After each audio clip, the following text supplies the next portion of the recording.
I couldn't. I love the night. That's the only time I feel really alive. That's what David wanted. Blood, I was to find, was a necessity as well. A vampire in love with a slayer. It's rather poetic. I am the monster that breathing men would kill. I am Dracula. Good evening, my fellow vampire lovers. The sun is going down, and you know what that means. It's time for me to record another episode of my podcast, The Beautiful Dead. As always, I'm your host, Lena Nazari. Just go to lenanazari.com. You can click on appearances to find out where I'm going to be, join my fanged family, or join my street team. Or just go to Instagram, The Beautiful Dead Podcast, where you can see me talk about all the things that I'm doing, and any place I may go or anything interesting that's happening will be on Instagram. If you're interested in hearing my first book, I am reading it on Instagram right now, but I have completely read it on TikTok. So you can go to TikTok right now and hear me read you my first book in its entirety. It'd be nice if you're somebody who likes to be read to at night. You can lay down, put on a video, and hear a chapter. And that is for you, for free. So, okay, it's August. As I said, we're doing Hammer Month. We ended July with a Hammer film, and I was inspired, and I said, I'm gonna watch some more because it's been such a long time. So we are starting off strong with the Vampire Lovers, but because it is the first episode of August, we need to talk about my tarot. So June and July basically was telling me, you got to put yourself out there. You really need to be more social. You need to, talk to people. So I did that, and I've had wonderful things come out of that. And a lot of the people that you're going to get to see me talk to or hear me talk to during spooky season is because I did that. It's because I put myself out there, which I'm thrilled. And so I was very excited to see what August was going to hold. And my August card, and by the way, if you want to know who my tarot reader is, there's links in the description of the video. Her name is Artemis Moon. Very accurate stuff. So go click on that link and get a reading. August is the King of Swords. So the King of Swords is kind of like a mentor is coming into your life. So a man is coming into your life, but this is not romantic. This is more of like a mentor relationship, someone who is going to guide you in some way. You're going to be asked to do more in your career, be given more responsibility, but this man is going to help you, and then because of that, you're going to grow. So I'm very excited to see who this person is. I'll keep my eyes open. Somebody who's going to mentor me, guide me to the level or the capacity that I have. So I'm very excited for this. So I'll keep you guys updated as it happens. And in the description, Artemis said, sometimes his words can be challenging. It feels almost like you're being pushed, but it's a good thing. So, boy, I had to push myself and be more social in June and July, and now I'm going to be pushed to take on more or grow. I don't know, something. So I'll keep you updated and I'll let you know. Very interesting. Tonight's vampire tea is Moonlight and Serenade. And if you watched my interview with Stavros, you'll know this is one of his OG ones. And I think he even said that somebody told him when they drank this, they knew what the color blue tasted like. So this is a black tea with a lot of flower petals, and I'm a big fan, and it just felt appropriate because we're talking about the ladies this evening, and it felt like a very feminine tea to me. Spoiler alert. If you've never listened to this podcast or watched this YouTube video or watched this YouTube channel, this is a movie review podcast. So I do ruin everything. So if you've never seen The Vampire Lovers and you kind of want to see it fresh without it being ruined, then stop the podcast, go watch it, and then come back. We will be here. But for the rest of you, let's go ahead and talk about The Vampire Lovers. And this is the summary. In Styria, 1794, a female vampire in a diaphanous gown materializes from a misty graveyard and kills a man that she lures out of a tavern. While going back to her grave, she finds her shroud is missing. She is thus forced to face Baron Hartog, a vampire hunter who is stalking her in order to avenge the death of his sister, and he decapitates her. Decades later, Austrian General Spielsdorf is throwing a ball in his estate to celebrate the birthday of his niece, Laura. A countess who has recently moved into the general's neighboring property is in attendance with her daughter, Marcilla. After talking with the mysterious man in black, the countess tells the general she has to go visit a sick relative and asks him to care for Marcilla in her absence. Despite Marcilla's strange demeanor, Laura does befriend her. Marcilla seems to be sexually attracted to her new friend. Laura starts experiencing violent nightmares where she's attacked by a giant cat, then dies of a gradual anemia. On her breasts, 2 puncture wounds are discovered. Marcilla disappears, and General Spielsdorf leaves to find Baron Hartog. Marcilla, who's now going by the alias Carmilla, so anyone who knows how Carmilla knows where we're at in the story right now, is reunited with the Countess. They stage a carriage breakdown near the residence of Mr. Morton, a wealthy Englishman living in Styria and a friend of the General's. Once again, the Countess manipulates Mr. Morton into offering hospitality to her alleged niece. This time she's, her alleged relative, and this time she's saying niece instead of daughter. Carmilla later attempts to seduce Morton's daughter Emma, who resists her more romantic overtures. Emma also falls ill and starts suffering from nightmares of a giant cat, while her breasts show the same wounds as Laura. After Emma's father has to go to Vienna on a business trip, Emma's governess, Mademoiselle Peridot, is seduced by Carmilla and becomes her accomplice after sleeping with her. Meanwhile, Carmilla has started feeding on people from the nearby village, causing several mysterious deaths where the corpses are all drained of blood. Morton's butler, Renton, learns about local vampire superstitions and enlists the help of the doctor who already treated Laura. They use garlic flowers and crucifixes to ward Emma, who is now dying. Carmilla kills the doctor on the road. She then seduces and subjugates Renton, who, under the impression that only real vampire was Mademoiselle Peridot, within Renton under her control, Carmilla manages to have the wards removed. Knowing she's been found out, she dispatches Renton with the intention of retreating into her grave and taking Emma with her as her lover. Morton, who was called home by Renton, meets General Spielsdorf and Baron Hartog, who were on their way to the ruins of Karnstein Castle, along with Laura's fiancé Karl.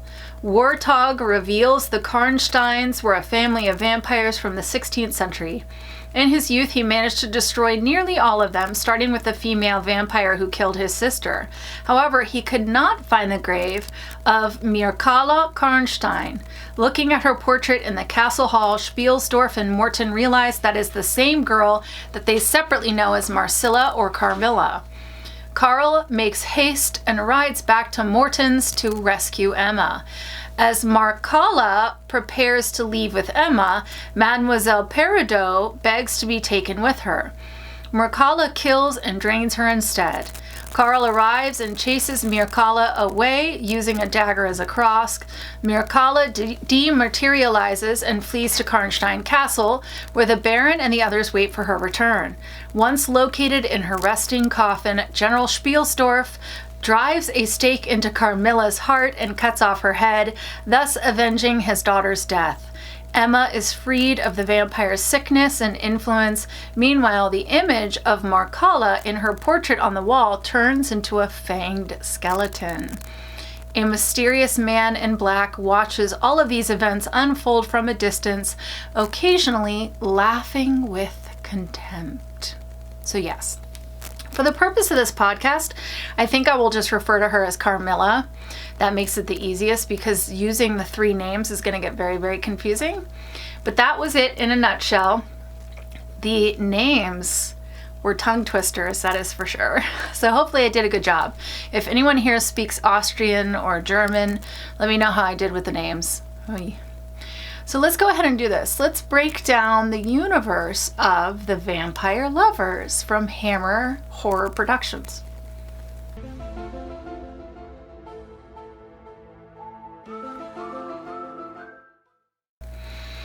So trivia, which I thought was interesting, obviously it's based on the novel Carmilla by Sheridan Le Fanu, but beyond that, it was given the rating of R, not because of the, girls kissing or anything.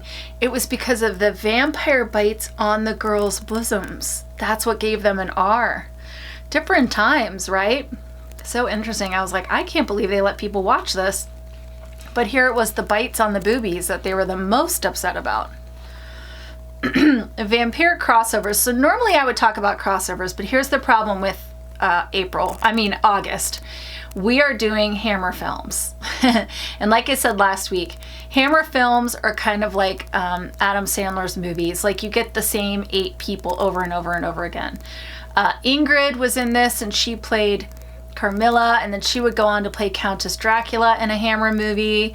Peter Cushing was in this, and he was in so many Hammer films as Van Helsing. So maybe for August, we won't really talk too much about the crossovers because that will get very convoluted. Relationship to humans. Classic vampire shenanigans. They walk amongst the humans, seducing them, feeding from them. Majority of the humans don't know that they exist. However, in the right village, everybody knows they exist, so it just depends on where you're at. Some humans become servants, like that Mademoiselle Peridot. Some of them will be like the mother or aunt or whoever that lady was, obviously as a human, just helping her get from one family to the next, kind of like a let the right one in situation. Other than that, you're either victim, lover, or you say, vampires don't exist. Or scared villager. Relationship to animals. So it is implied that when the girls are having these dreams of the giant cat, that's when Carmilla is feeding on them, but it is not clear if Carmilla is actually turning into a cat or if she's like manipulating their mind so that they're dreaming about a cat so that they're not seeing that a vampire is feeding on them. Either way, I felt like I had to mention the cat, but I wasn't super sure of how to mention that because it's not clear. Appearance. The vampires look human, and most of them are exceedingly beautiful in almost all of the Hammer films.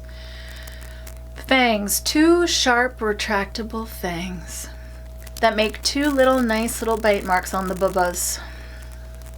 Blood. Yes, the vampires have the classic bloodlust.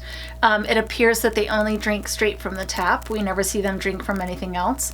Like I said before on this podcast, vampires. Take it from a nurse. The boobie is not the best place to try and feed. You're not going to get a lot of blood out of there. I'm sure it's very sexy and it feels good in the moment, but it's mostly fatty tissue. So, you want to stick with like the carotid, or if you really want to be sexy, you can go down to the femoral, but the boobies really are not a good place to eat from.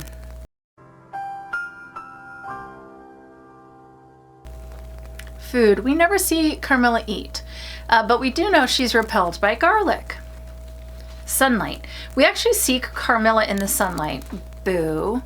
But she says at one point in time, like, I can't sit in direct sunlight. It hurts my eyes. So maybe either she's sensitive to the daylight or maybe she can only be out on a cloudy day. I don't know. Maybe she needs SPF 1000, whatever. All I know is we see her awake during the day. Sleep. Obviously, if you can be in the sun, it shouldn't matter where you sleep. However, we find out that she has this resting coffin. And when she's in the coffin, she is completely helpless. She's like slips into a coma.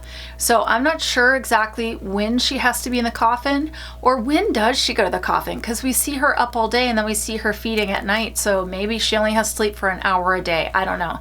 Maybe it's like she's like an iPod and she has to be plugged in for an hour or 2 to recharge and then she's good to go. Holy items. One of the vampires very early in the movie reacts when her breast touches a cross, it kind of burns her and she jumps back. So we know that the cross will burn her. We know Carmilla is repulsed by crosses. She also freaks out when a funeral procession goes by. And I don't know, I'm not Catholic, but there's like a prayer being sung, almost like the Roman Catholic prayer that we hear when Mina and Jonathan get married in Bram Stoker's Dracula. It was kind of like that, and she freaked out when that happened. Rules. She casts a reflection. We know that she doesn't need to be invited in because she slips into like a local girl's house and kills her.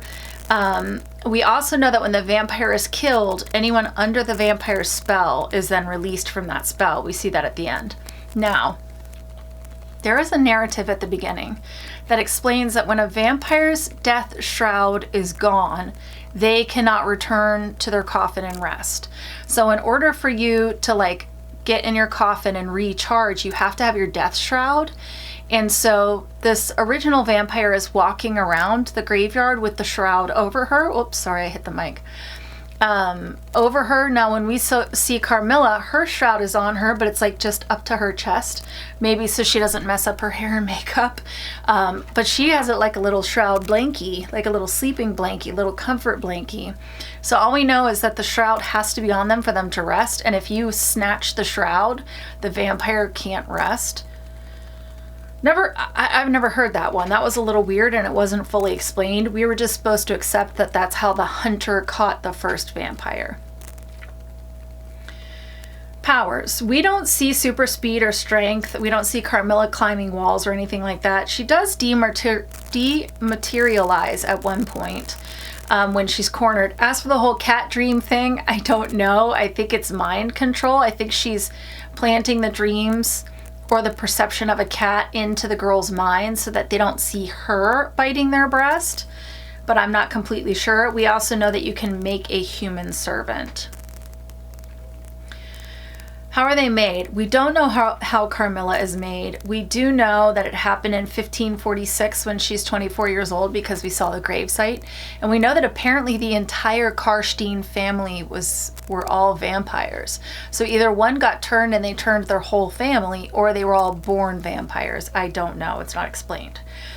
What we do see happen is that Peridot, after she sleeps with Carmilla, is now repulsed by Garlic and does her bidding, but she's not a full vampire because she's like, please turn me.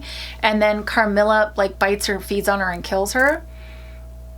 So that makes me think it's like a Renfield situation where she's a human servant. She's not totally human, but she's not a vampire. Do with that what you will. Heartbeat or breathing is never addressed. How do they die? Classic. Stake to the heart, decapitation. And we do get to see it at the end. How are they good or are they bad? So we don't see any good vampires in this. Everything Carmilla does is extremely calculating. Even when she's pretending to love somebody or seduce them, I really think it's just to feed on them. So I don't think she actually cares about anybody. I think she just wants to move from girl to girl to girl. Have a little like nookie and then feed, kill, move on to the next one. Tropes I love and tropes I hate. Tropes I hate. You know I hate a vampire in the sun.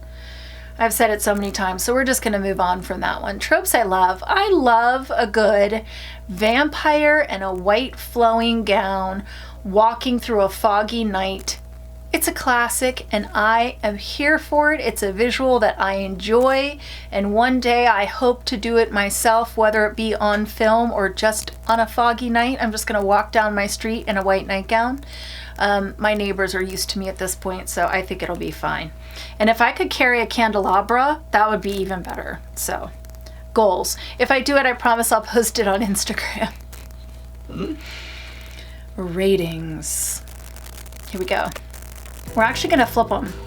How sexy or alluring are the vampires of the Vampire Lovers? So this vampire is gorgeous. She is beautiful, but it's more than just that. We see the girls give in to her, and it's not because she's got game per se, because in the beginning they're a little bit reticent, but it's because she sort of like puts them under her spell. Her allure only seems to work on those that she set her sights on. So we see it happen with several of the ladies, but then because she has to, she uses it on a man who immediately falls in love with her, like a lot easier than the girls did. So whatever she's got to do, she will do it. So if you get in her way, she will make you want her and fall under her spell, and then, she'll kill you. She clearly loves sex. There is a sensuality to everything she does, everything she says, every move in her muscles. So I'm giving her a 7 out of 10 for sexiness and allure. You go, girl. It was like 1970 when this was made. So, whew, that is steamy. How scary or evil are the vampires of the Vampire Lovers? Now remember, she's using her sex appeal to enslave you and eat you. Not because she thinks you're hot. She sets her sights on someone and stops at nothing to get them. She isn't bound by the sun. She's able to talk herself into a lot of homes and families. But apparently she needs to return to her coffin at some point. She needs to have the shroud over her. And that's going to kind of crimp her style and definitely control where she can be. And then once she's in the coffin, she's extremely vulnerable. She's repulsed by garlic and crosses. So if you take her sex appeal away, she's kind of a mid vampire. Without that sexiness, without the bosoms and that, see-through gown, I'm going to give her a 5 out of 10 stakes for scariness and evil. My thoughts. I can see why people remember this one so well. It really challenged sort of the usual when it came to vampires in movies. Before this, the females were always Dracula's brides or they were victims. To have this strong, smart, seductive, sensual woman as a predator probably shook some people up. And then add in the lesbian sex, and I bet people were learning a lot about themselves and their own comfort levels and what they were into and what they weren't. The actress who played Carmilla would return to the Hammer vampire universe in Countess Dracula, and she was still getting asked about this movie in the early 2000s, which is wild. So clearly she made quite the impression. Just one thing. Who was the vampire in black? That is never explained. He shows up in the beginning, he shows up at the end. He clearly has some part to play in all of this. My professional opinion is he's the original vampire. You let me know in the comments. What do you think? Who is the man in black? I think it's the original vampire, the originator of the line. But let me know. Prove me wrong. Next week, we're going to continue with the horror films. I am very, very excited. This one is a must watch for vampire fans, but so is next week's. So if I were you and you haven't seen either one, I would do a double feature. Watch Vampire Lovers and then watch Vampire Circus. And that's the one that we're going to do next week. I have not seen it in a while, but it is on Tubi, so go check it out. In the meantime, let me know in the comments what you think the King of Swords means for me, or who you think the vampire in black was in the Vampire Lovers. Make sure you're following me on something just so you don't miss everything that I'm doing. But in the meantime, I wish you wicked hugs and bloody kisses. Good evening. And big finish. Thank you.